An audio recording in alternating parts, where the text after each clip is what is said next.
IVM.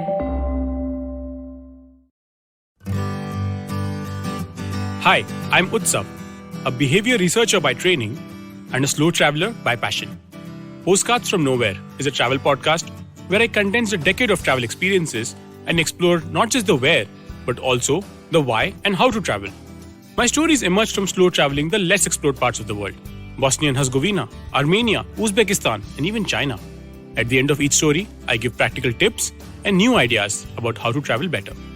This week, I bring to you the art of the chronogram, which developed independently in two corners of India, Kashmir and Kerala, and how they provide a guiding light to preserving our intangible heritage.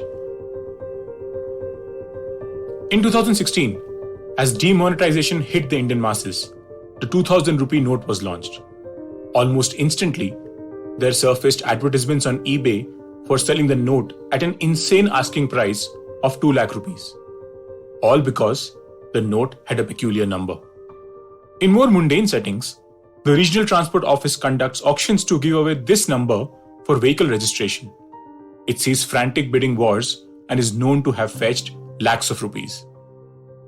The number is 786.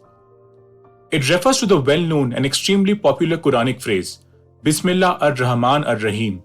It means, in the name of God, the most merciful and compassionate.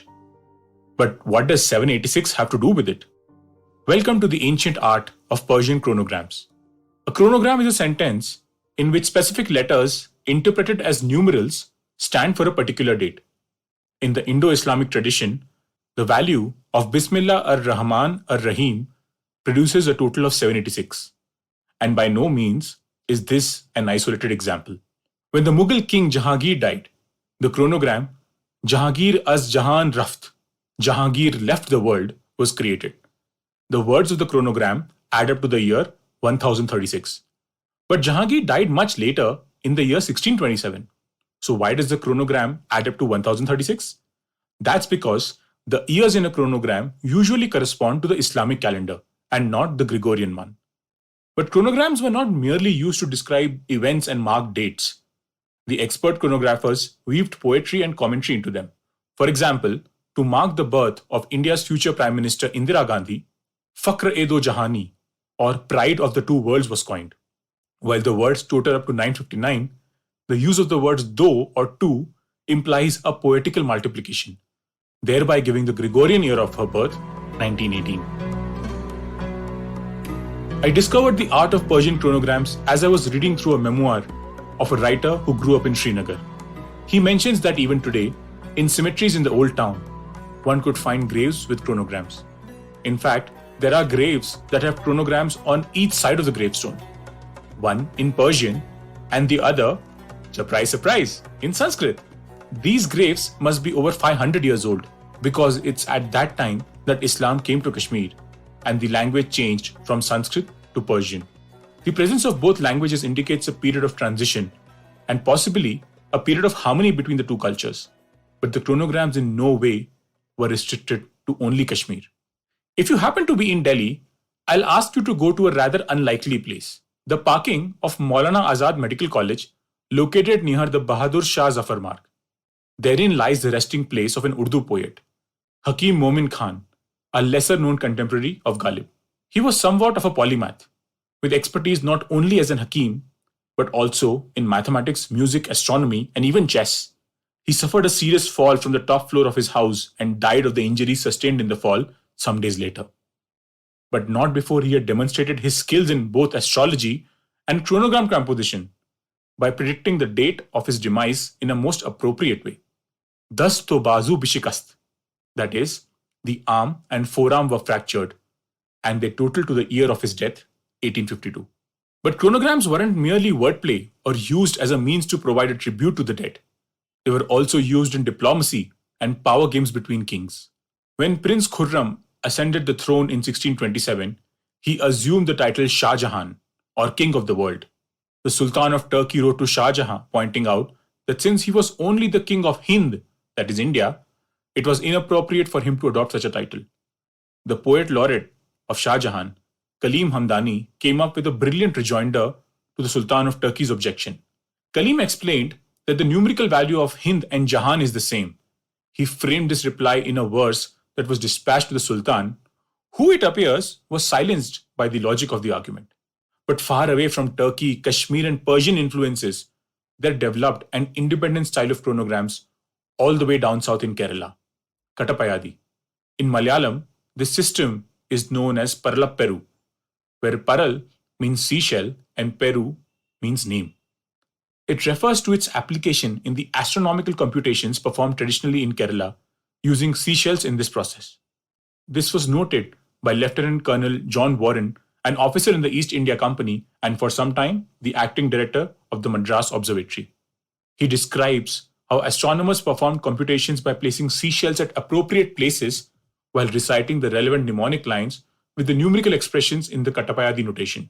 He goes on to describe the computation of a lunar eclipse by means of certain words and shells in lieu of figures, done by a Swaminathan Sesaya, a calendar maker residing in Pondicherry. In the Kerala of those times, children were taught the Kattapayadi system immediately after they had learned the alphabet. The system facilitated the development of mnemonic tables like the Chandravakyas, which are 248 pithy phrases that state the daily angular motion of the moon in signs, degrees, and minutes. From Kashmir to Kerala, emerging in completely diverse forms, lie two systems of chronograms. While they have different ways of working, what made them possible was a society that always had a strong oral culture. Chronograms became an easy linkage in the memory of people between an event and its date, because in the past, there was no formal system of recording dates of deaths and births. In modern times, it has become an act of homage and love. Every time a well-known writer passes away, Urdu magazines and newspapers in the subcontinent publish chronograms in verse commemorating the event. As I travel across Kashmir and witness the decline of arts and crafts, the Persian chronograms give me hope. The hope is that we would continue to find new ways to keep our intangible heritage alive. If you like this podcast, don't forget to check out other interesting podcasts on the IVM network. You can listen to us on the IVM Podcast app or ivmpodcast.com. You can also follow us on our social media. We are at IVM Podcasts on Twitter and Instagram. If you want to reach out to me, I am Utsav Memory on Twitter and YVTravel42 on Instagram. Hey, it's been another great week on the IVM Podcast Network. On Speakeasy, get a glimpse into the startup world, uncover interesting revelations about gaming and healthcare with Vishal Gondal, founder and CEO of Goki, and also host of the Vishal Gondal podcast on the IVM Network. On Aapka Paisa Vaisa, Vikram Shah teaches us how to invest internationally. Aiming for a spot at the Oscars, musician Sahil Bhargav introduces us to his world of animated storytelling on storytellers and storysellers. On Postcards from Nowhere, Utsav has started a new series, The Kashmir Diaries. Here we meet the last rosewater maker of Srinagar. And on The Fighting Goat, the hosts estimate the amount of money spent overall in MMA sports. Do follow us on social media. We're IVM Podcast on Twitter, Facebook, Instagram, and LinkedIn. And remember, if you're enjoying this show or any other show for that matter, please do tell a friend. That's really helpful for us. And finally, we'd like to thank the sponsors on the network this week, Ciat Cred, Bank of Baroda, Intuit India, and CoinSwitch Kuber. We really do appreciate the support. Do you like true crime stories? Do you like to learn about the people behind some horrible, awful crimes? More specifically, women that may have committed these crimes. Actually, Indian criminals that are women? Then we'd like to welcome you to our podcast, Misconduct. My name is Raghavi. And I am Nisha. We cover themes like murder, dacoity, drug trafficking, financial fraud, kidnapping, and many more. You can catch us every Wednesday on the IVM Podcast Network or wherever you get your podcast.